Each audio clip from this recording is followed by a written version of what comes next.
ಬರೋಬ್ಬರಿ 3.5 ವರ್ಷದ ನಂತರ ದಾಂಡೇಲಿ ತಾಲೂಕಿನ ಆಲೂರಿನಲ್ಲಿ ಇಂದು ನಡೆಯುತ್ತಿರುವ ಗ್ರಾಮ ಸಭೆ. 6 ತಿಂಗಳಿಗೊಮ್ಮೆ ನಡೆಯಬೇಕಾಗಿದ್ದ ಗ್ರಾಮ ಸಭೆಯೊಂದು ಬರೋಬ್ಬರಿ 3.5 ವರ್ಷಗಳ ನಂತರ ನಡೆಯುವ ಮೂಲಕ ಕರ್ನಾಟಕ ರಾಜ್ಯದ ಇತಿಹಾಸದಲ್ಲೇ ದಾಂಡೇಲಿ ತಾಲೂಕಿನ ಆಲೂರು ಗ್ರಾಮ ಪಂಚಾಯತ್ ವಿನೂತನ ದಾಖಲೆಯನ್ನು ಬರೆದಿದೆ. ಗ್ರಾಮ ಪಂಚಾಯತ್ ವ್ಯಾಪ್ತಿಯಲ್ಲಿರುವ ಸಮಸ್ಯೆಗಳ ಬಗ್ಗೆ ಹಾಗೂ ಗ್ರಾಮಸ್ಥರ ಸಮಸ್ಯೆಗಳ ಬಗ್ಗೆ ಅರಿತು ಅದಕ್ಕೆ ಪರಿಹಾರವನ್ನು ಕಂಡುಹಿಡಿಯಲು ಮತ್ತು ಗ್ರಾಮಗಳ ಸಮಗ್ರ ಅಭಿವೃದ್ಧಿಗಾಗಿ ಪ್ರತಿ 6 ತಿಂಗಳಿಗೊಮ್ಮೆ ಗ್ರಾಮ ಸಭೆ ನಡೆಯಬೇಕು.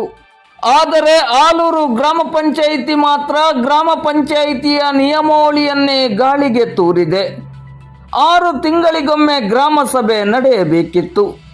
3.5 ವರ್ಷಗಳ ನಂತರ ಇಂದು ಗುರುವಾರ ಗ್ರಾಮ ಸಭೆಯನ್ನು ಆಯೋಜಿಸಿದೆ. ಇದು ಗ್ರಾಮ ಪಂಚಾಯಿತಿಯ PDO ಅವರ ದಿವ್ಯ ನಿರ್ಲಕ್ಷ್ಯವೋ ಅಥವಾ ಗ್ರಾಮ ಪಂಚಾಯಿತಿಯ ಅಧ್ಯಕ್ಷರು, ಉಪಾಧ್ಯಕ್ಷರು ಮತ್ತು ಸರ್ವ ಸದಸ್ಯರ ಮೌನವೋ ಎನ್ನುವುದು ಮಾತ್ರ ಗ್ರಾಮ ಪಂಚಾಯಿತಿ ವ್ಯಾಪ್ತಿಯಲ್ಲಿ ಬಿಸಿ ಬಿಸಿ ಚರ್ಚೆಯಲ್ಲಿದೆ.